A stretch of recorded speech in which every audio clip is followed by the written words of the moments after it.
Welcome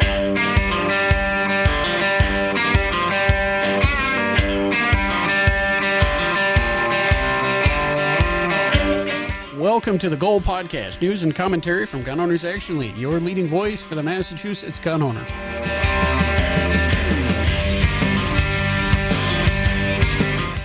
Jeff across the table from Garrett. How we doing? What's up, man? It's cold, rainy Monday. You know, what is it, like the third official day of fall now as we record this, something like that. So, I mean, the weather's changing. Yeah, it went from blazing hot to hoodie weather real quick. I saw something on the news that said that, like, of the 13 weeks since June 1st, it rained for all but 3 of those weekends. It's like, that what the hell, man? That's not fair. That's the way the year's gone. But now it's like cold and wet and miserable. And if the almanac readers are to be believed, it's going to be a winter to remember too. So we'll see. Lucky us. Yeah, lucky us. Well, it's getting into perfect weather for hunting season. Here it comes. Which opens up. Very exciting. Archery season's coming right up in the next week or so, right? Yeah, zones 10 through 14 start on October 2nd. And archery season runs from October 2nd to November 25th. Zones 1 through 9 will start on October 16th and run to November 25th. Bam, and then it's shotgun. And shotgun season for a hot minute. 2 weeks, and then, And then muzzleloader season.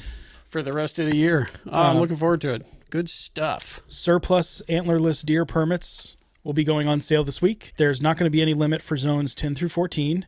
There will be some limited tags on sale for zones 3, 7, 9, and 12 on a first-come, first-served basis. Those start on September 27th at 9 a.m. There you go. $10 for residents, $15 for non-residents. Whack 'em and stack 'em. I usually hunt zone 8, and it's always a lottery for us. So I usually do pretty good getting my one, and then my one doe tag, that is, not my one doe, but I do a lot better getting the tag than I do the. Yeah. I hunt in zone 10, which means I can get all the permits that I want, and then there's 5 of us chasing the same 4 deer. So yeah, man, awesome. Deer season's coming. I'm looking forward to it. So the NRA has a new state affiliate, right? And we know one of the people that's on the board down there. Yeah, there's a new NRA affiliate program in Pennsylvania, Keystone Rifle and Pistol Association. Not a new organization, but new as in the NRA affiliation. As the NRA state affiliate. But parked right in Harrisburg, Pennsylvania, right in the capital. Right. Their website is keystone2am.org. See what comes out of Pennsylvania. Maybe they can help straighten up things down there.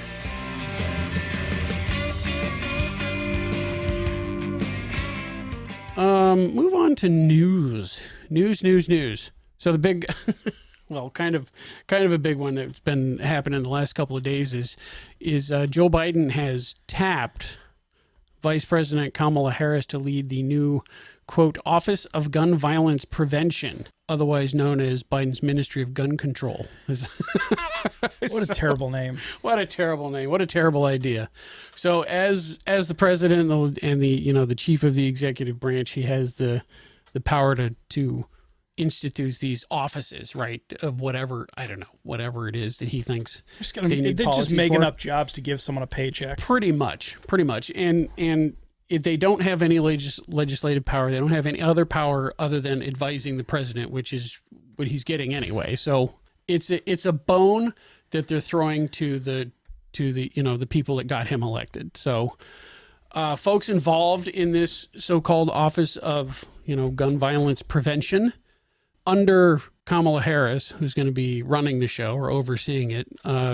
Stephanie Feldman is the director. She's been an aide of Joe Biden for a long time and an advisor on gun control policy. Yeah, I mean, I tried looking up to see, what connections are there. If she's been the, Obama administration, been in that group, and now the, an aide and advisor to Biden. I'm pretty sure I know where for a while. Yeah, falls. Right. It's pretty safe bet where she comes down. She's certainly not telling them anything factual. Deputy Director is Greg Jackson of the Community Justice Action Fund, an organization that we've mentioned on this podcast in the past. But this is an organization exclusively focused on gun violence in Black and brown communities. Those are their words, not mine.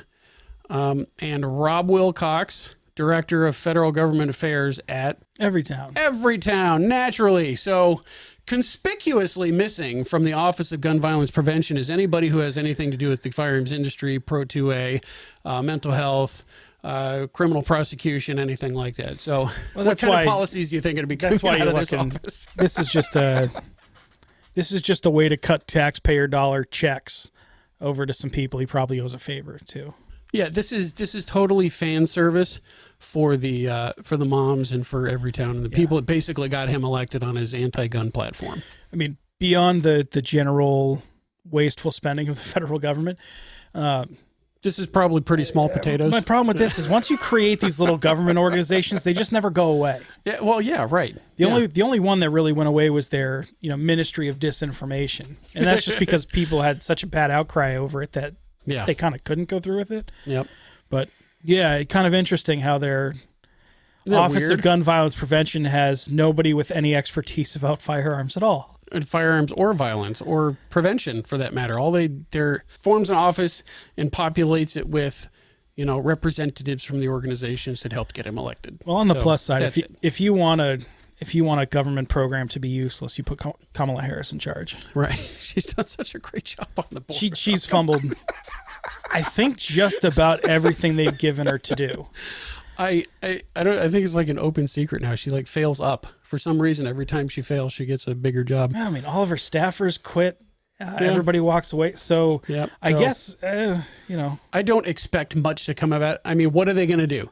They're going to hold studies and they're going to hold focus groups and they're going to hold groups to say that we shouldn't have guns. They're going to say the same 5 things they've been saying for the last.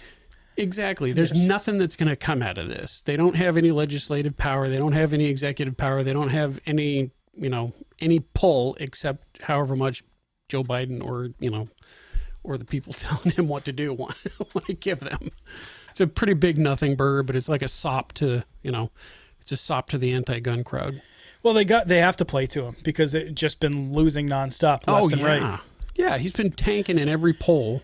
And not just that, but ATF's rules keep getting issues. Here we go. More court cases are going not the way that they want to go, so they're trying to do something, trying to put on a show. Yeah, it's shaping up to be a fight. They're trying to put on a show, especially going into an election year. Of course. The timing is very suspect. He didn't do shit on this. He didn't do anything on this for the last 3 years, and suddenly it's a top priority. Yeah. Well, the ATF's trying to squeeze in their new rule. If you've seen this one. Oh, yes. Again, speaking of, we want to get this in before an election year happens. Proposed Rule 2023-0002, new definitions of engaged in the business as a dealer in firearms. Right. They want to change the definition of, quote, being in business as a dealer so that they can either require you to get an FFL or jam you up on, dealer charges or whatever. Yeah, and these new rules, they're looking to define someone as essentially being a gun dealer and put them on the government radar based on this whole list of possible qualifiers. Yeah. But there's some that are kind of shady at best. A little sketchy. Like anybody who rents a table at a gun show. Like, really? Or repetitively sells guns that are still in new condition. I know collectors that do that. Yeah, I know people that will never shoot a gun because it's a collector's item. That's right. And then they turn around and sell it. It's an investment thing. Does that mean that they're in the business of selling guns? No, of course not. It doesn't. Or they say anybody that maintains a list of profit and loss. So that if you keep basic financial records. Right. Yeah. Again, if you're looking at the collector. Absolutely. They'll keep a roster of, they'll keep a list of the stuff that they sold, how much they got it for, how much they sold it for. That's just good record keeping that a collector does. But the ATF wants to, twist that into a definition of you trying to be in the business of selling guns. Which means just start doing everything off the books. Yeah, well, Cash and carry. A wink and a nod. Here you go. So it's the most recent rule. Proposed rule. It's still a proposed rule. We all know what the nonsense is going to be. So it's actually an open public comment period right now. And last time I checked, there were 65,000 comments on them. The comments are due by December 7th. Yep. And then they're going to take the comments and go, thanks for your opinion, but we're going to do whatever we wanted to do anyway. So Yeah, proper listening tour. That's right. At least they have the decency not to drag people out of their homes and make them take time away from their families to ignore them. Ideally. Go out to the West Coast. We're talking news. So California's magazine ban has been ruled unconstitutional again. So Duncan v. Bonta, if you want a deep dive onto this one, we have done it in the past on this podcast. I'm sure that we'll do it again when it's finally resolved. But this is regarding California's ban on, over 10-round magazines. Yeah, so just this past week, federal judge Roger Benitez, Saint Benitez, ruled, again, looking at the Bruin decision. Yep. Ruled that there's no text, history, or tradition of regulating firearms based on how much ammo they can hold or That's how right. much ammo can be kept or carried. So he has enjoined enforcement of the law, right? He said it's unconstitutional. You can't do that. By way of a bit of history, this used to be Duncan v. Becerra, which is the name that we talked about it under. So it was previously ruled on by Judge Benitez. Went up to the Ninth Circuit.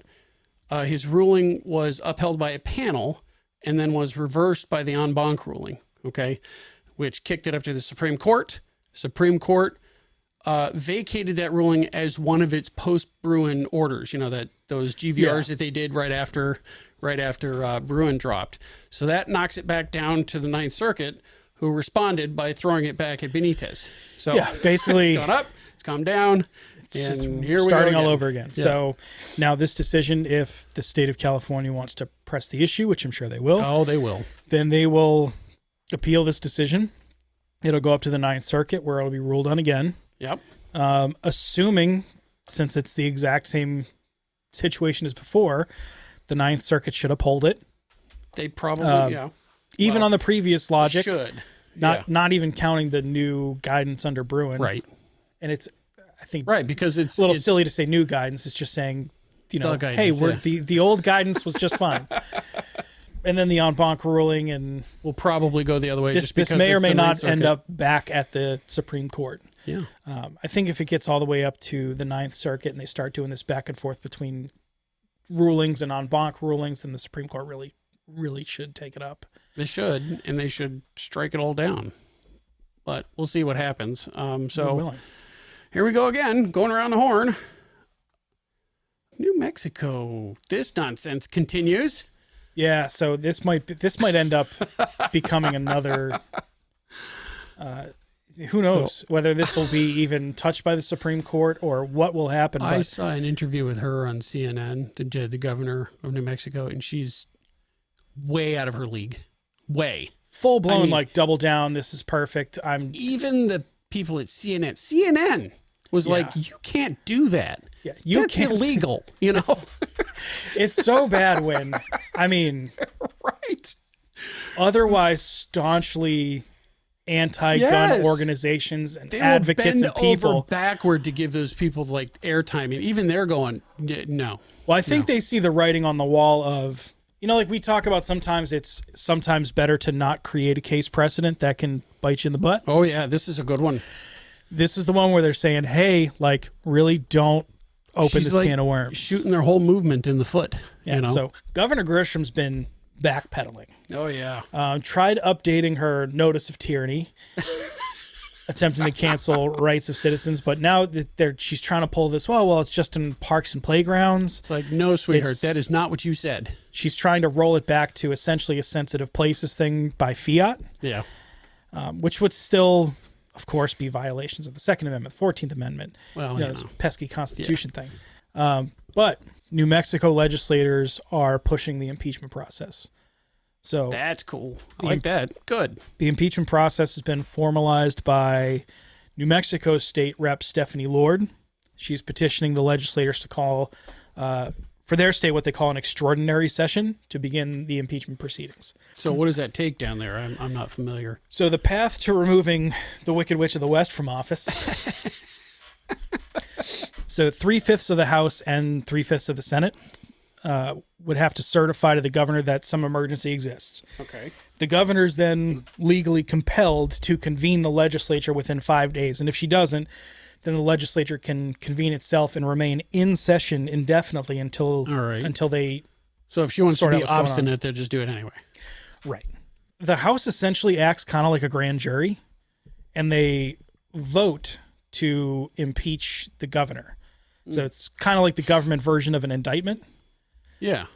But it needs a concurrence of the majority of all the members elected to impeach, which is a little bit different. Instead of a simple majority, which is just more than, half plus one, a concurrence of a majority means you have to have a majority within each party. Okay, that actually makes sense because in a codified two-party system, if one party's going to vote all the way one way and one party's going to vote all the way the other way, and you're never going to get that concurrence. But if you get an actual concurrence, like you're saying here, then it's like saying, yeah, even your own people, even your own people think that you're an idiot. Yeah, because they have, if I got the numbers right, 45 Democrats, 25 Republicans. How that breaks down their Second Amendment views, I don't know. But instead of just saying, hey, the one side has a majority. Yeah, right. This says you have to get greater than 50% of one party and greater than 50% of another party for it to jive. So that makes it harder. A little bit. Considerably harder, actually. But it also prevents majorities from overrunning minorities. Yeah. So if they vote and the members elect to impeach the governor is immediately prohibited from exercising any powers until the entire impeachment proceedings are done. Including pardoning herself or, Yep. So if they vote to impeach, so essentially if she's, the political version of indicted, yeah, the state Senate holds an impeachment trial.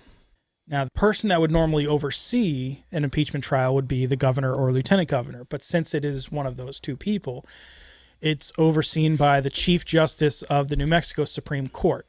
They would need a 2/3 vote to convict her. And then if she's convicted, that's when she would get removed from office. Okay. So that's how you can have an impeachment without the person losing their job, so to speak. Yeah. I don't know what role the Chief Justice plays, but it's like courtroom judge or advocate or what? The New Mexico Supreme Court Chief Justice is C. Shannon Bacon, who was nominated to the Supreme Court by Governor Grisham in 2019, but was elected to Chief Justice by her peers in April of last year. So I don't know. I don't have high hopes that this is going to go anywhere just because this is political, the political climate. Honestly, I think getting that many Democrats, even in a place like New Mexico, or maybe like not even in a place like New Mexico, it is not all that red there. It's pretty purple. I think getting half of the Democrats in the Senate to say, yeah, she's an idiot is going to be a pretty heavy lift. It's a heavy lift, but this is one of the, few times where someone has so blatantly overstepped their bounds.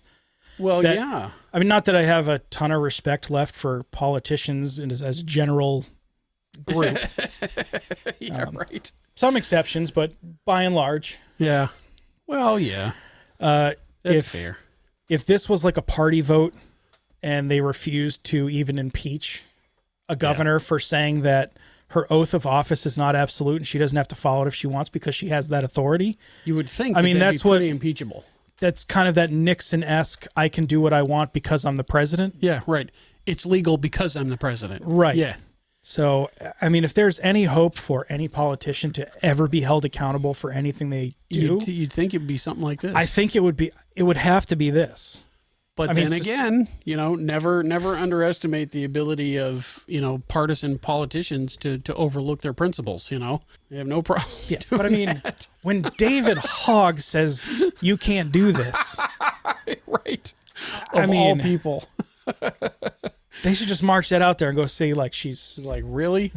Even that guy?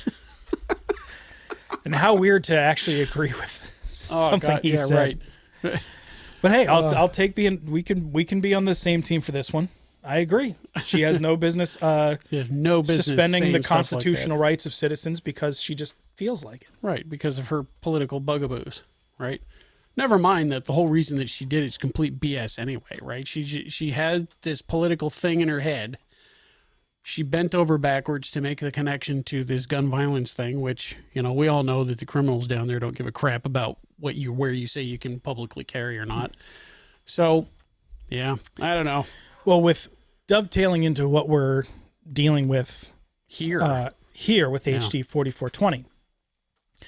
So I pulled a little bit of information from the state of Massachusetts. These aren't study numbers. It's not a survey. This is just hard numbers from the state of Massachusetts. Which means they won't believe it. Yeah. So you pulled stuff from the state. Pulled numbers from the state. Now, the most recent date that I could get was 2020 because, of course, it's a state-run initiative, so that means they're always behind the eight ball. Naturally. Injury deaths by leading cause, and then they break it down by gender, age-adjusted, specific rates, all of that stuff. Because they love to say that firearms are the number one killer of children. Yes, we have gone over and over and over this. It's complete bunk when they say stuff like that, but they keep trotting it out like it's objective truth. Injury deaths for all persons. State of Massachusetts 2020. Total number 5,107. The number that have died by poisonings or drug overdose 2,413. The number of people who have death by injury due to fall, 1,043. Hanging, strangulation, suffocation, 441. Motor vehicle related, 380. Firearms, 270. 270. For people aged 0 to 14 years old, the total number of injury deaths by firearm, 0. 0. That's weird. But if you include, 19 and 20-year-olds, like every town wants to consider children. Now, when you jump up 15 to 24, in that age range, then you have 68. In other words, right about the age where people start getting involved in gangs and street crime and so forth, that's when the numbers start going. Isn't that weird? Now you can pull up injury deaths by intent. So someone got injured, they died from that injury. How did that injury happen? Unintentional injuries. So let's look at just pure accidents. Number of motor vehicle related accidental deaths. Yeah. 380. Poisoning, 2,252. Falls, 1,116. Hanging, strangulation, suffocation, 153. Firearms, 1. 1 accident. 1. Right. And this, ladies and gentlemen, is why the state says that we should all have mandated live fire training to cut down our accident rate from nothing to nothing. And there's no information here on whether that firearm was legally owned, possessed, what the circumstances we don't even were. know. It could have been that's somebody who wasn't able to possess a gun to begin with. Pure unintentional accident. Now, if you get into self-harm, so someone hurting themselves, poisonings, 113. Hanging, strangulation, or suffocation, 281. Firearms, 134. Those are attempted suicides. So it's a small number. So again, all of this stuff, it's like, what problem are you trying to solve with this? The only category that firearms lead in as far as like injury deaths by intent or everything else is homicide. Under homicide, it is the leading number by a pretty wide margin. Well, sure it is, because it's within homicide, because it's an effective tool for that purpose. According to this number, so under the homicide record, so 186 homicide, 133 were by firearm, 25 were, as this categorizes, as a cutting or piercing. And then there's like a other and unspecified category, which is just, the kind of catch-all. Everything else. So the only thing firearms lead in is homicide. Yeah. So begs the question is, who's going around shooting people? My guess It ain't is me and you. It's probably the people that don't have gun licenses. I'm going to guess. Number one. And number two, it's probably people that have been in and out of the criminal justice system several times. Mm-hmm. Most people don't start with murder.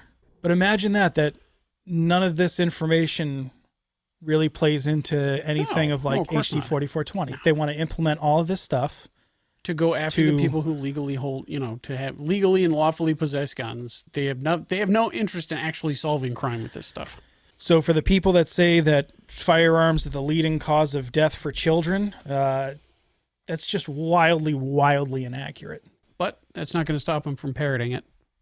So as far as HD 4420 goes as a bill, it hasn't moved as of this recording. It hasn't moved. We do know that that the Senate is forming working groups and trying to get their own thing going, and I'm sure the House is working on something else too. Oh, sure. This is not gone. This is the not existence of 4420 did not stop any of the other That's right. any of the other people from putting forward their regular routine of stuff. So the Linskys, the Creams, yes, they're everybody's keep doing their thing. Still on their This thing. we keep saying it. This fight is not over. It's going to be back and with a vengeance. Right? The one thing that might actually benefit us out of all that is like, someone coming in and stealing their thunder. Yeah, well, yeah, we'll see. I mean, how many years in a row has Linsky filed his "I want to ban everything" bill? Yeah. That just ends up getting laughed out of, or it gets laughed into and then out of committee. Yeah. Well, problem is not so funny anymore. Well, I think he's got more to worry about with the IRS. But so,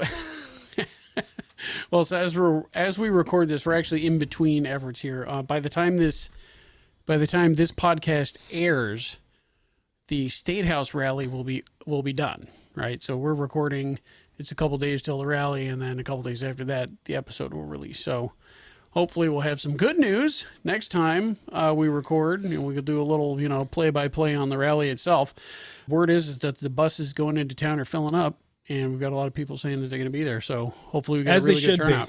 So for all the people that say, it's hard for me to get into Boston, the parking, the driving, the costs and everything else, there are buses Absolutely. that will take you in. When you have the ability to make your voice heard, if you choose not to, that's on you. So hopefully we'll be able to report good news. We're going to make our voices heard, get some time hopefully to speak with some legislators and maybe get all this nonsense dialed back. But more to come, I'm sure, on 4420 and the other nonsense coming out of the State House in the coming episodes.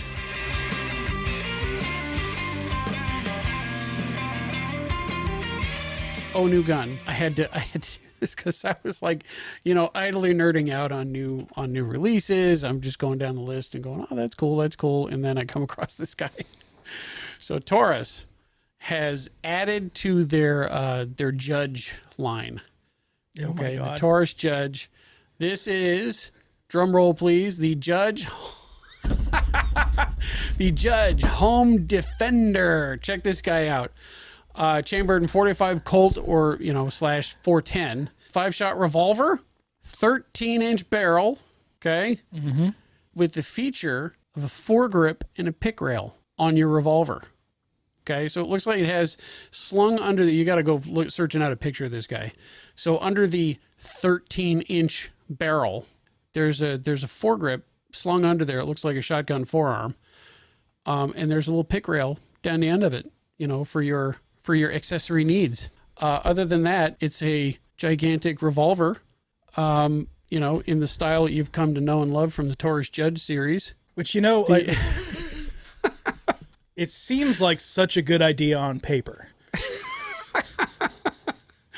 You don't want to put like a huge recoil revolver with a foregrip, and then this example has a red dot on it. So think of the the kinesthetics of lining up that shot, holding the gun right in front of your eyes so that you can see the red dot, but not having a stock.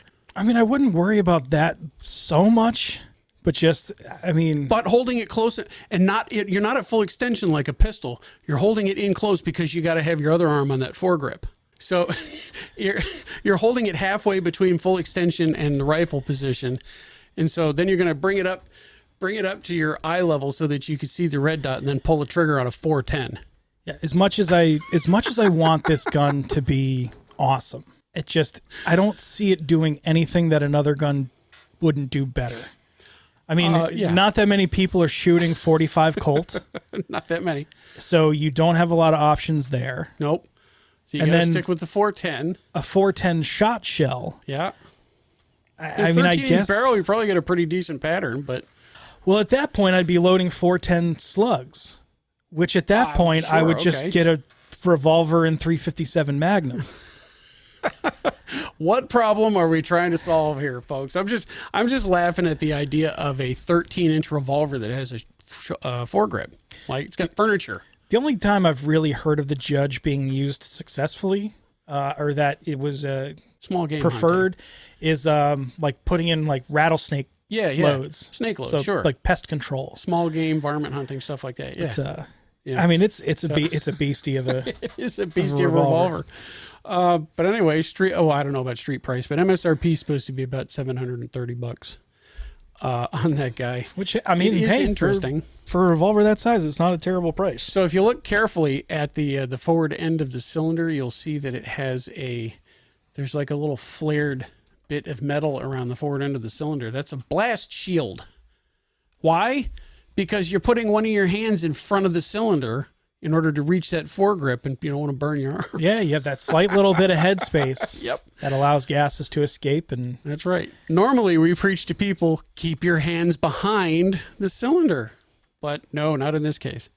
So there it is, Taurus Judge Home Defender. Hey, if someone from Taurus is listening and would love to send me a copy to review, I'd be more than happy to. I would be absolutely thrilled to check that out for him. So speaking of your favorite carry guns, because I'm sure that this would have a place in your normal rotation, the Home Defender. The weather is changing. Okay, starting to get a little colder. You can start layering up. Back to hoodie weather. It's back to hoodie weather. My preference. Back to hoodie weather, right? Long sleeves are coming out. Heavier coats are coming out. Does that change anything in your carry setup? So sometimes I will carry a slightly larger gun because you can just hide it easier under. Because you just can. Because you can. I got a little bit baggier sweatshirt, so I might be able to carry something a little bit bigger than I normally would under the summer under lighter clothes. It doesn't change much as far as I'm still carrying a pistol. It's still going to be 9mm. One of the ones that I shoot predominantly, my ammunition really doesn't change. I try to keep it very consistent. Stick with a steady diet of your carry ammo. But the platform can change. Yeah, so I mean, I'll swap between a Glock 19 and a Glock 43X. 43X for the lighter wear, shorts weather, a little thinner, a little lighter, but shorts weather, and when you're walking around in your underwear, keep that nice lightweight. Yeah, but I can I mean, I think you can always hide a much bigger gun than people think you can. Yeah. But yeah, now would be a good time if you ever wanted to experiment. Like, hey, could I carry a 1911? It's like, well, now's your sweatshirt. Yeah. Give it a go. Yeah. Or hey, if you're on the fence and you weren't sure about how you could carry before. Yeah, right. Now's a great time to. Now you could do that and wear a hoodie and a big coat, and you won't look funny, right? People won't be going, "Why does that guy got a huge jacket on?" Yeah, just make sure you practice. That's the thing. If you're going to change up your rig, you got to get out and practice it. Shooting in general, but drawing from the holster, drawing from concealment with extra layers on. Because it's a perishable skill, and like all perishable skills, if you don't work it, you're going to lose it. And not all garments really jive. You might have a jacket nice tight cut fit, but you can't exactly rip it up and pull a gun out from a holster. I have had clothes that I said I can't wear this because I can't clear. Doesn't work with the firearm. Does not work. Now I will say, for some people, I think the ammunition should change. I'm in the Hornady camp. Yeah. Where you got that flex tip that's supposed to keep it from clogging full of stuff and and material. Yep. Anecdotally speaking, some people say you get the those big open cavity hollow points. Sometimes they can get packed full of clothing and materials on their way through a target. But I just when I hear stuff like that, I feel like I get it, but it always just kind of sounds a little bit like fringy to me, like edge casey to me, Well, it's not. The really? issue isn't. Is that really going to make that much of a difference? It's not a penetration issue. It's just if that tip gets clogged, then you don't have reliable expansion. Right. So now you're talking about inconsistent penetration depth. So you might actually over penetrate than what you thought you might.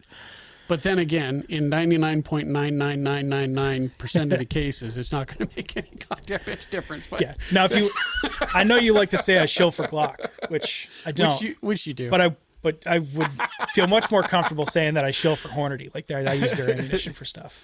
Oh yeah, Hornady's great stuff. I mean, never mind the fact that they're so good to us as an organization. They just put out good stuff, Yep, I run their critical duty for the Glock 19 because it's got the barrel length for it. Yeah. And then I run critical defense for anything shorter or with a shorter barrel. Just has to do with barrel length and what velocity it can push. So do a little research on what round you should get. But that and then their shotgun ammo is right on par with the federal flight control stuff. So really good stuff. I've tried both. I've shot both through the shotgun. They both pattern great. So it's like, hey, I got a case of each, and there you go. partial to their safes too. They put pretty good stuff out. All right, enough of the Hornady commercial. Get out and practice. Get out and practice. Once so if Hornady wants to send me 410 shot shells to shoot through the sample version of a Taurus Judge, that would be perfect. I'd very much enjoy that. You'll be very happy to say yes to that. So this is like developing news. Still like kind of a news story. So I haven't seen or gotten all the details yet. But apparently the city of Philadelphia, their sheriff's department, has lost so many guns. Like triple digits. Close to a couple hundred, yeah. And even the estimates, like there's the high estimate and their office is saying, oh, no, it's less than that. Even the less than is still. The less than is still. It's so many firearms that if any store had lost that many guns. Oh, you're done. They would be under federal investigation right now. Oh, yeah. Yeah. You're done. So you're going right up the river. Some of the estimates, depending on what source you look at, they have lost anywhere between 100 to 185 firearms. Lost. Just like can't account for them. No idea where they are, including almost 80 duty firearms. Yeah. But the majority of them is what freaking kills me. The majority of these guns that they've lost, allegedly lost, are guns that were seized because of restraining orders. Now, I don't know if they have a program where those firearms are supposed to be returned after a specific time. Right, or they just take their personal property without seized, confiscated, and that's it. I'm not entirely sure. But it's weird how they lost the guns that were seized because of restraining orders. Isn't that weird? So the sheriff is claiming that the reports are misleading and that these missing duty firearms are due solely to record-keeping errors. And really, she's blaming the office for waiting so long to do this audit of the sheriff's department's firearms. And that's why the numbers are as high as they are. Because they waited right? Not that the guns wouldn't be missing otherwise, but... Well, and this is where the Second Amendment community has taken a lot of issue with that excuse, because FFLs don't get a pass just because they haven't been audited in a long time. That's right. Oh, no, you're responsible for every single serial number. Exactly. In and out. Yeah, I don't know a single FFL that would be allowed to be in business or would not be prosecuted for losing well over 100 firearms. Losing one. And that's why it's the rules for thee, but not for me.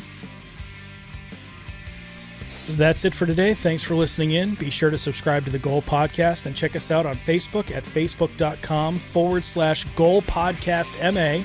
Right. We're on the YouTubes now. On the YouTubes. Go into that search bar, type at the Goal Podcast, or on Twitter at Goal Update.